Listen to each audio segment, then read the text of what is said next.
নমস্কার।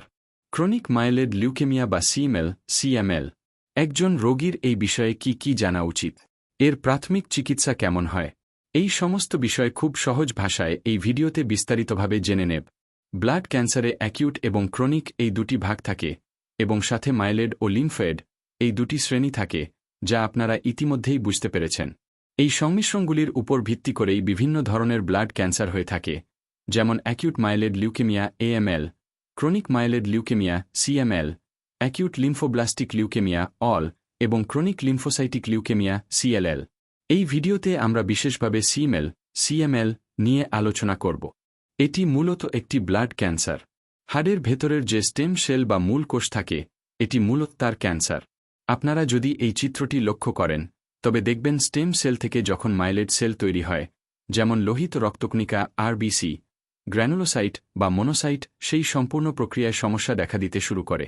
এই ধারায় অস্বাভাবিক কোষ জন্ম নেয় এবং সেগুলি ধীরে ধীরে ক্যান্সারে রূপান্তরিত হয়।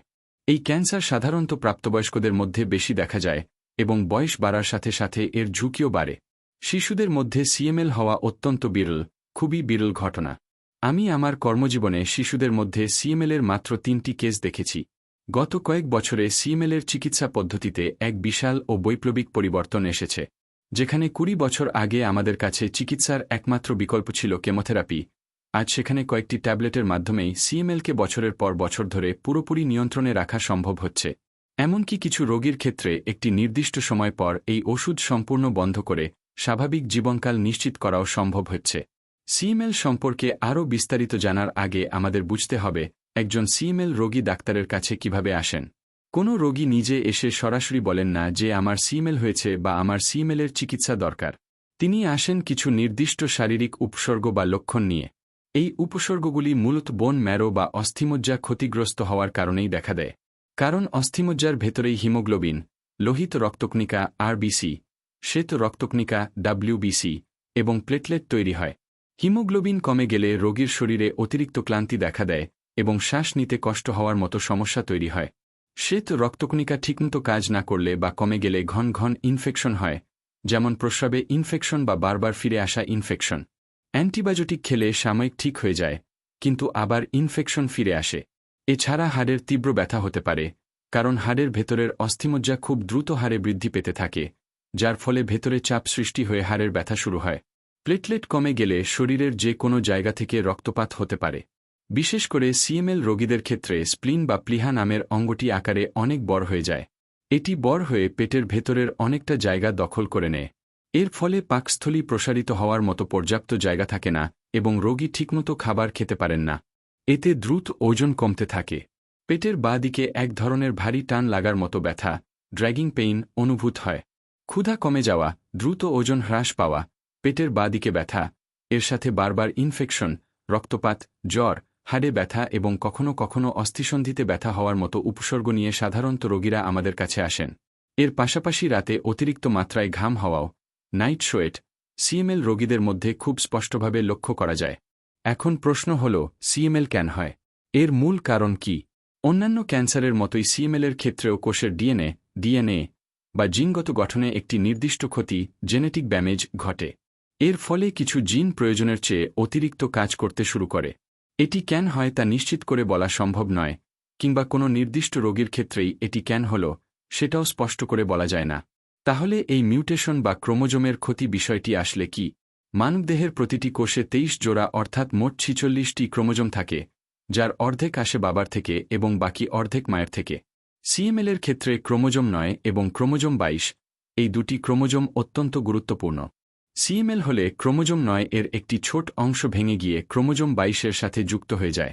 একে আমরা ফিলাডেলফিয়া ক্রোমোসোম বলি, কারণ এটি প্রথম সেই শহরেই আবিষ্কৃত হয়েছিল।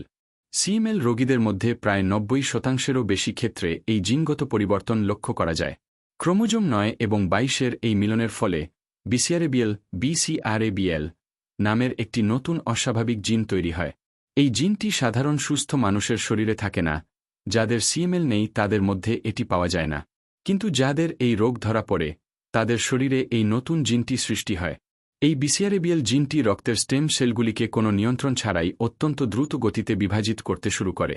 এর ফলে একের পর এক অস্বাভাবিক কোষ জমতে থাকে এবং তা মারাত্মক ক্যান্সারে রূপ নেয়। এই প্রাথমিক ধারণা থেকেই বোঝা যায় যে যেসব কারণে ক্রোমোজোমের ক্ষতি হতে পারে, যেমন রেডিয়েশন বা তেজস্ক্রিয়তা, কিছু নির্দিষ্ট ক্ষতিকর রাসায়নিক পদার্থ কিংবা বয়স বাড়ার সাথে সাথে ক্রোমোজোমে আসা প্রাকৃতিক পরিবর্তন, সেগুলির কারণে সিএমএল হওয়ার ঝুঁকি বৃদ্ধি পায়। সৌভাগ্যবশত পারিবারিক ইতিহাস, ফ্যামিলি হিস্ট্রি, সিএমএলের জন্য কোনো ঝুঁকির কারণ নয়। অর্থাৎ পরিবারে কারো ব্লাড ক্যান্সার থাকলে তার সন্তানদেরও সিএমএল হবে, এমন কোনো ঝুঁকি নেই।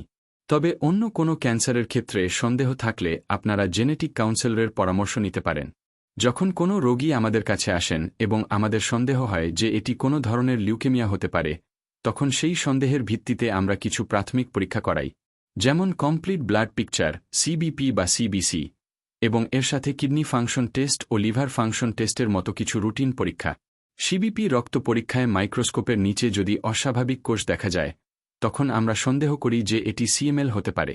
রোগটি নিশ্চিতভাবে নির্ণয়ের জন্য যদি রক্তে অস্বাভাবিক কোষ দেখা যায়, তবে আমরা ফ্লো সাইটোমেট্রি পরীক্ষার জন্য পাঠাই।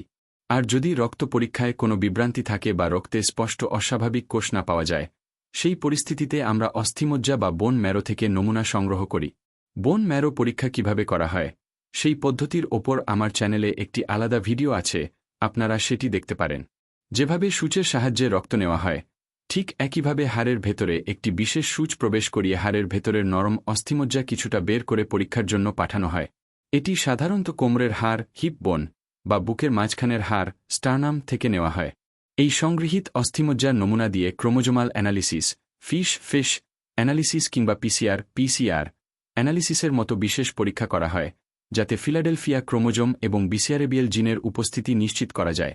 অ্যাকিউট মাইলেড বা অ্যাকিউট লিম্ফোব্লাস্টিক লিউকেমিয়ার মতো সিএমএল রোগীদের ক্ষেত্রে কিন্তু মেরুদণ্ড থেকে জল বের করার স্পাইনাল ট্যাপ পরীক্ষা করতে হয় না। রক্ত পরীক্ষা, বোন ম্যারো, ফিশ এবং পিসিআরের মতো সমস্ত পরীক্ষা সম্পন্ন হওয়ার পর আমরা নির্ধারণ করি রোগীর সিএমএল ঠিক কোন পর্যায়ে বা ফেজ রয়েছে। এর মূলত 3টি পর্যায় থাকে। প্রথমটি ক্রনিক ফেজ, অধিকাংশ রোগী এই পর্যায়েই আমাদের কাছে আসেন এবং এর চিকিৎসা অত্যন্ত সহজ। দ্বিতীয়টি অ্যাক্সিলারেটেড ফেজ, এটি সিএমএল থেকে মারাত্মক অ্যাকিউট ক্যান্সারে রূপ নেওয়ার মধ্যবর্তী পর্যায়।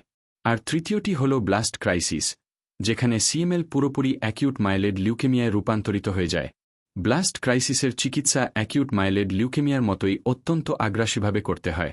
ক্রনিক ফেজের চিকিৎসা স্বাভাবিক সিএমএল প্রোটোকল অনুযায়ী চলে, আর অ্যাক্সিলারেটেড ফেজে রোগীর শারীরিক অবস্থা বিবেচনা করে একটি নির্দিষ্ট পার্সোনালাইজড চিকিৎসা নির্ধারণ করা হয়। সিএমএল চিকিৎসার মূল উদ্দেশ্য হল শরীর বা অস্থিমজ্জার ভেতরের সমস্ত বিসিআরএবিএল পজিটিভ ক্যান্সার কোষের সংখ্যাকে সম্পূর্ণ শূন্যে নামিয়ে আনা অথবা পরীক্ষায় ধরা না পড়ার মতো সর্বনিম্ন স্তরে নিয়ে যাওয়া। সৌভাগ্যবশত ক্রনিক ফেজ সিএমএলের জন্য আমাদের কাছে ইমাটিনিব, নিলোতিনিব, দাসাতিনিব, বসুটিনিব এবং পোনাতিনিবের মতো অনেক চমৎকার ওষুধ রয়েছে। এই প্রতিটি ওষুধের কার্যকারিতা, তাদের পার্শ্ব প্রতিক্রিয়া এবং সেগুলির সঠিক ব্যবস্থাপনা নিয়ে আমাদের চ্যানেলে আলাদা ভিডিও রয়েছে। এই ট্যাবলেটগুলি নিয়মিত ব্যবহারের মাধ্যমে ক্রনিক পর্যায়ের রোগীরা বহু বছর ধরে এই রোগকে সম্পূর্ণ নিয়ন্ত্রণে রাখতে পারেন। এই ওষুধগুলিকে টার্গেটেড থেরাপি বলা হয়, কারণ এগুলি কেমোথেরাপির মতো শরীরের সমস্ত ভালো কোষকে সরাসরি নষ্ট করে না, বরং এটি কেবল ক্যান্সারের জন্য দায়ী বিসিআরএবিএল জিনকে লক্ষ্য করে নিষ্ক্রিয় করে দেয়। ফলে কেমোথেরাপির তুলনায় এগুলির পার্শ্ব প্রতিক্রিয়া অনেক কম হয়। এই ওষুধের কারণে শরীরে হালকা ফোলাভাব বা জল জমা, পেশির ব্যথা, দুর্বলতা, ত্বকের অ্যাশ ওঠা কিংবা বিরল ক্ষেত্রে রক্ত জমাট বাঁধার মতো কিছু পার্শ্ব প্রতিক্রিয়া দেখা দিতে পারে। চিকিৎসার শুরুতে সাধারণত ইমাটিনিব বা ডাসাতিনিব দেওয়া হয়।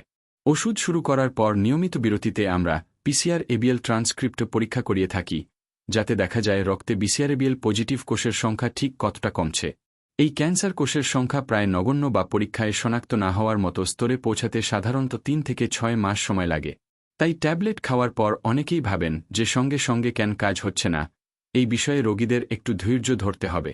অ্যাকিউট মাইলেড লিউকেমিয়া বা অ্যাকিউট লিম্ফেড লিউকেমিয়ার ভিডিওতে আমি বোন ম্যারো ট্রান্সপ্ল্যান্ট বা অস্থিমজ্জা প্রতিস্থাপন নিয়ে কথা বলেছিলাম। তবে স্বস্তির বিষয় হল সিএমএল রোগীদের ক্ষেত্রে সাধারণত বোন ম্যারো ট্রান্সপ্ল্যান্ট করার প্রয়োজন পড়ে না। যদি সমস্ত ওষুধ সম্পূর্ণ ব্যর্থ হয়, রোগটি মারাত্মকভাবে ফিরে আসে অথবা রোগী ব্লাস্ট ক্রাইসিস পর্যায়ে চলে গিয়ে অ্যাকিউট লিউকেমিয়ায় পরিণত হয়, কেবলমাত্র সেই জটিল পরিস্থিতিতেই বোন ম্যারো ট্রান্সপ্ল্যান্ট বিবেচনা করা হয়। তা না হলে বর্তমানে উপলব্ধ আধুনিক ও কার্যকরী ওষুধগুলির সাহায্যেই দীর্ঘদিন ধরে রোগকে পুরোপুরি নিয়ন্ত্রণে রাখা সম্ভব। খুব আগ্রাসী সিএমএলের ক্ষেত্রে খুব অল্প সংখ্যক রোগীর ক্ষেত্রে কেমোথেরাপির সাথে টার্গেটেড থেরাপি একসাথে দেওয়া হতে পারে। সবশেষে ক্লিনিক্যাল ট্রায়াল প্রসঙ্গে বলি। ফেজ 1 থেকে ফেজ 4 ট্রায়াল নিয়ে আমি ইতিমধ্যে একটি আলাদা বিস্তারিত ভিডিও তৈরি করেছি। ক্লিনিক্যাল ট্রায়ালে যুক্ত হওয়ার মাধ্যমে এমন সব অত্যাধুনিক ওষুধ ব্যবহারের সুযোগ পাওয়া যায় যা এখনও বাজারে আসেনি, যার ফলে রোগী দারুণভাবে উপকৃত হতে পারেন। যদিও সব ক্ষেত্রে এটি প্রযোজ্য হয় না, তবুও বেশিরভাগ ক্ষেত্রেই ক্লিনিক্যাল ট্রায়ালে রোগীরা বাড়তি সুবিধা পান। তাই ক্লিনিক্যাল ট্রায়াল নিয়ে অযথা ভয় না পেয়ে প্রয়োজনে এতে অংশ নেওয়া উচিত। সিএমএল সম্পর্কে রোগীরা আমাকে সাধারণত যে সব প্রশ্ন জিজ্ঞাসা করেন, এই ভিডিওর মাধ্যমে আমি সেগুলির সঠিক উত্তর দেওয়ার চেষ্টা করেছি।